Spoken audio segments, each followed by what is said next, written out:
பொதுவா பெரியவங்க மண்ணுலயும், பொண்ணுலயும் பணத்த போட்டா, அது வேஸ்ட் ஆகாதுன்னு சொல்லுவாங்க. ஆனா, இன்னுமே நெறைய பேர் அத நம்பி அந்த பணத்த வேஸ்ட் பண்ணிட்டு தான் இருப்பாங்க. நான் ஏன் அத வேஸ்ட்டுன்னு சொல்றேன்னா, நான் சொல்லப் போற இந்த டேட்டாவ அனலைஸ் பண்ணி பாருங்க. உங்களுக்கே அது புரியும். 1981ல 10 கிராம் கோல்டு பார்த்தீங்கன்னா, கிட்டத்தட்ட ரூ. 1,800 இருந்தது. இன்னைக்கு 2025ல அதோட ரேட் பார்த்தீங்கன்னா, கிட்டத்தட்ட ரூ. 99,000 இன்க்ரீஸ் ஆயிருக்கு. பெர்சன்டேஜ் வைஸா பார்த்தீங்கன்னா, 55% இன்க்ரீஸ் ஆயிருக்கு.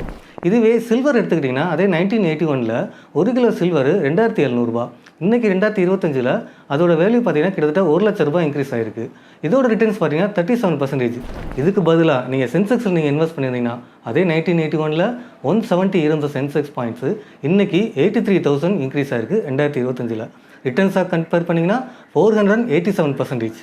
ஸோ அன்னைக்கு நீங்க 1 லட்சம் இன்வெஸ்ட் பண்ணியிருந்தீங்கன்னா, இன்னைக்கு உங்க கையில 4,87,00,000 உங்க கையில இருந்திருக்கும். நான் உங்கள கோல்டுல இன்வெஸ்ட் பண்ண வேணாம்னு சொல்லல. ஆனா நீங்க சென்செக்ஸ் இன்வெஸ்ட் பண்ணியிருந்தீங்கன்னா, நல்ல பெட்டரான ரிட்டர்ன் கிடைச்சிருக்கும்னு சொல்றேன். மேலும் இதே மாதிரியான ஃபினான்ஷியல் இன்ஃபர்மேஷனுக்கு நம்ம பேஜை ஃபாலோ பண்ணிக்கங்க.